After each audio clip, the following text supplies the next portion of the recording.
Hello and welcome! I'm actually on a camera. That's because it's not just me today. Today I have my friend David. Hello!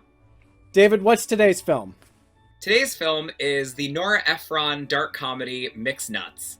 It's actually my favorite Christmas movie. How would I describe what this film's about?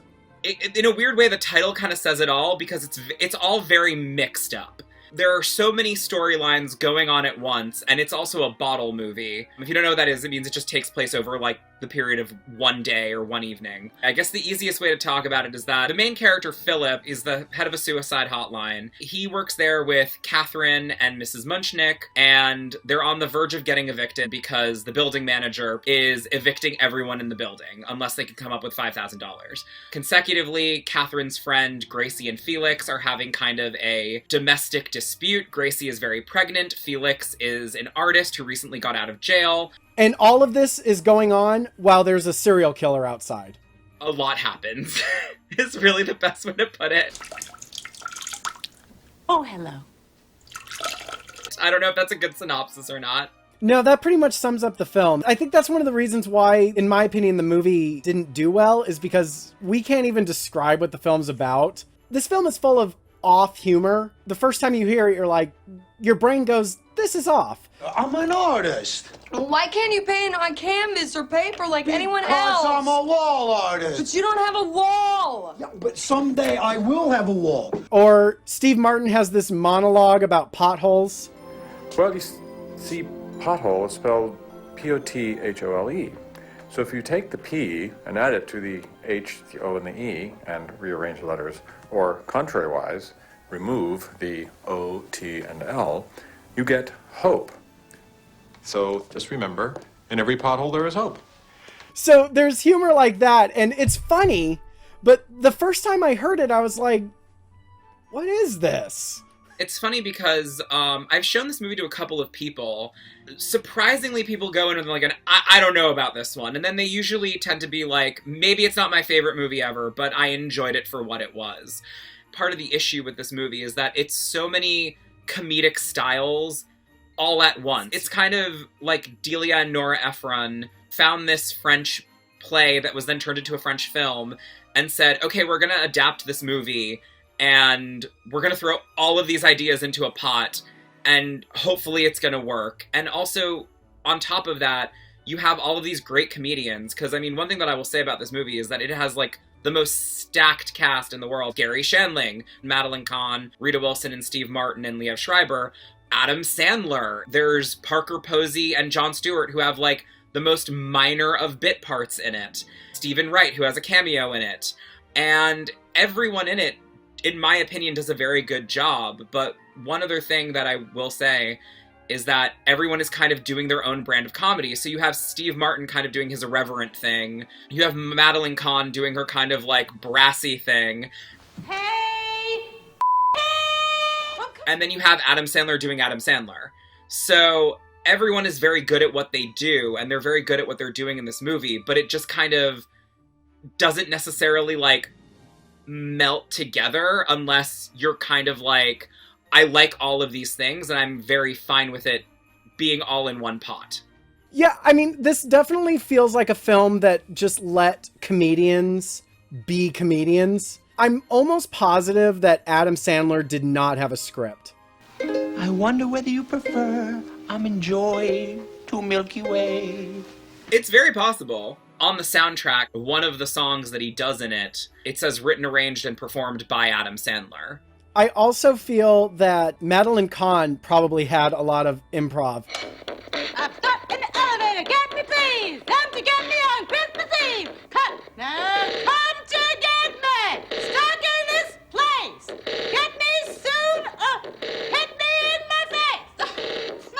Actually, it's funny because the thing that I learned about in doing some research for this movie is that kind of after the fact, Madeline Kahn and both Nora and Delia Ephron were both like, this movie is not good. And Delia Ephron went on to say, like, we probably shouldn't have tried to remake a French comedy. We're not French. We don't know French sensibilities.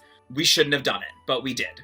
See, I didn't know that it was based off a French play or a French film at first, but then you told me that it was based off a French comedy, and I was like, oh. Yeah, it is considered a French absurdist comedy. And I think that that's kind of what was part of the issue. I'm probably going to have an unpopular opinion about this, but I truly believe that there's a phenomena when it comes to adapting comedies from one country to another country.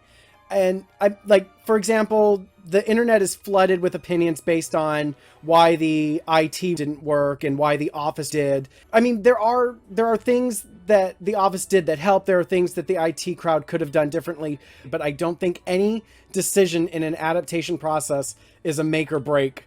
It's just sometimes it works, sometimes it doesn't. And it's a weird phenomena, specifically when adapting a comedy from one country to another. And it's not just when it's received by an American audience. I mean, The Golden Girls was actually remade in the United Kingdom, and it was a huge flop. But B. Arthur's other sitcom, Maude, was remade in France, and it was so popular that it actually surpassed the amount of episodes that Maude had. Same with Everyone Loves Raymond. Everybody Loves Raymond was remade in Russia, and it was so popular that they had to create like new storylines because they had run out of American ones.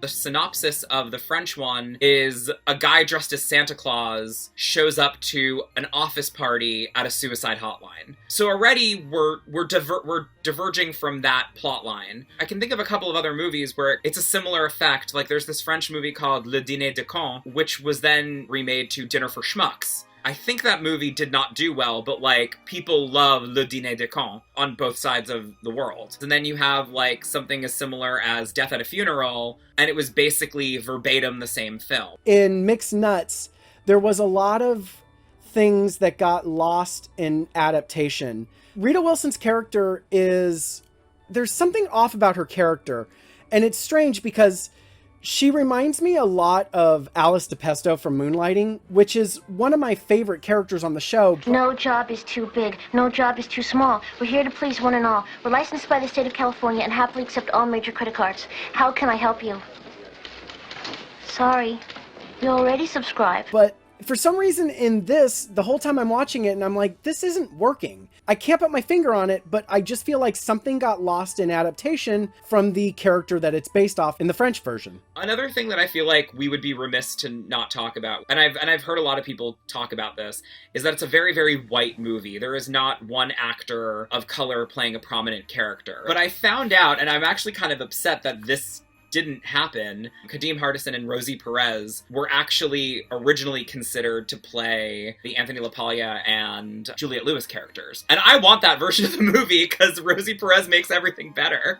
But yeah, so it's interesting because like I kind of want that version, but I genuinely feel that Juliette Lewis does give like a very good performance in this movie, and it has a lot of heart, and she's really trying to like connect with people. See, it's interesting that you say that because if there's one character in the movie that I really don't like, it's Juliette Lewis's character. Now, I really like her as an actress.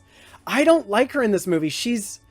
Nora Ephron's films are hit or miss with me. I know that she gets a lot of flack, and I don't know why. Like, her films are really, in my opinion, her films are escapism. If there is one complaint I have about Nora Ephron films, and this is not in every film of hers, but in a lot of her films, there'll be a character that's insufferable, but it's not framed that way.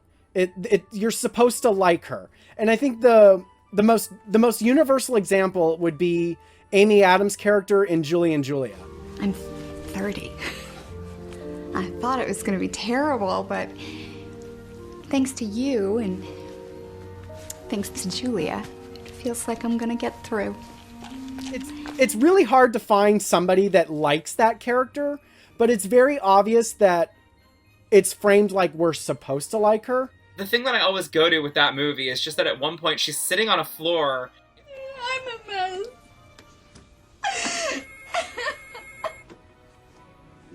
It's like, I'm so sorry that you have to cook. Let's go back to Julia Childs now. I think I have that problem with Juliette Lewis's character in this film. Finally, you're off the phone. Don't you people ever stop yakking? We're supposed to talk on the phone. That's why we're here. Yes, right. Fair enough. I guess maybe because it's a Christmas movie, I kind of just buy into it and I'm like, cool. One thing I want to stress is a character doesn't have to be solely good to be likable. Madeline Kahn is insufferable in this film, but in the most loving way. She's my favorite character in this film. If you go into labor or anything along those lines, just don't expect any help from me. I am not a midwife. It's not framed like she's a likable person. Just because the audience likes that character doesn't mean that she's a likable person. And she also gets what's coming to her in a lot of ways.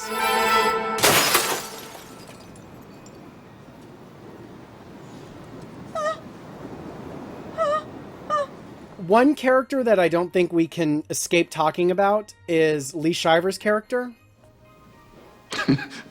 What a sad and horrible Christmas Eve. I did recently, in kind of doing my own research for this, I found a podcast, and it's called Is This Transphobic? And they kind of came to the conclusion where they're like, I can't say that this character is transphobic because they really do get into the meat and potatoes of what it is to be a trans person, and like a lot of the realities that a trans person faces.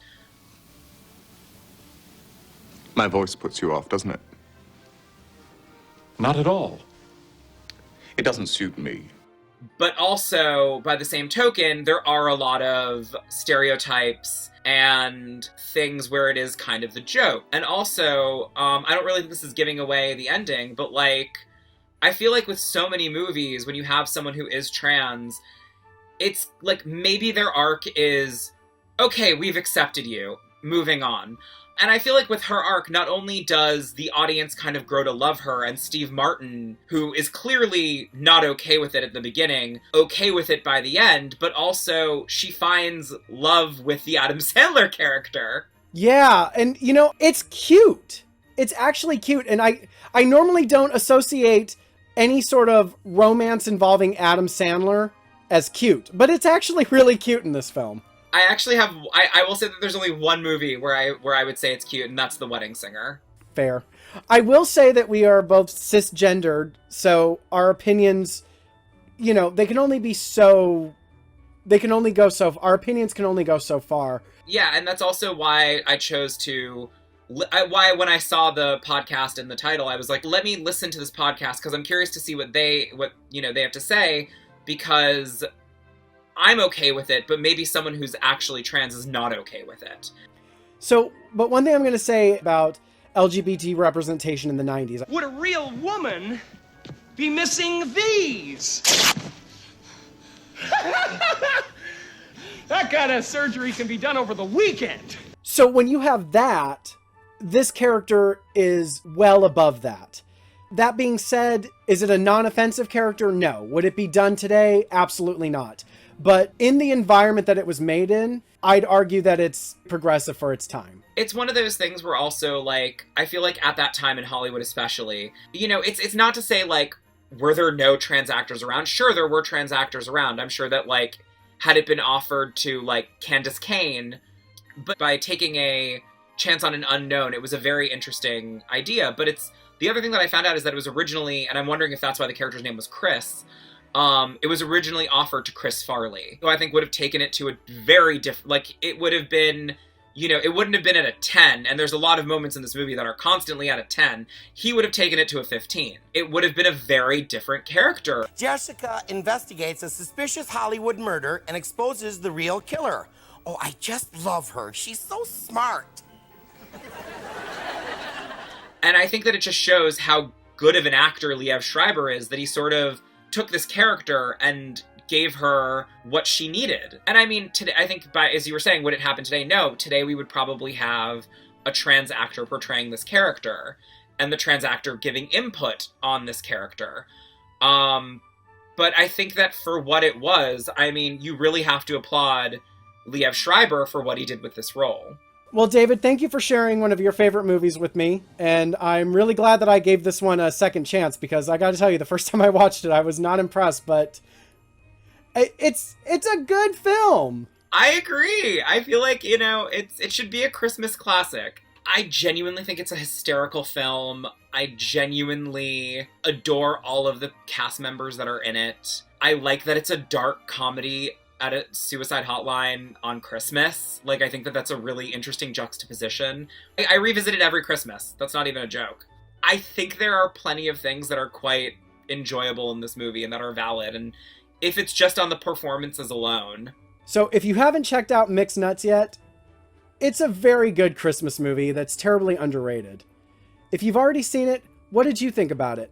Let us know in the comments below. And if you like what you've seen and want to see more, be sure to like, subscribe, and hit that bell. And as always, until next time. If you liked this video and want to see more, check out this video of mine.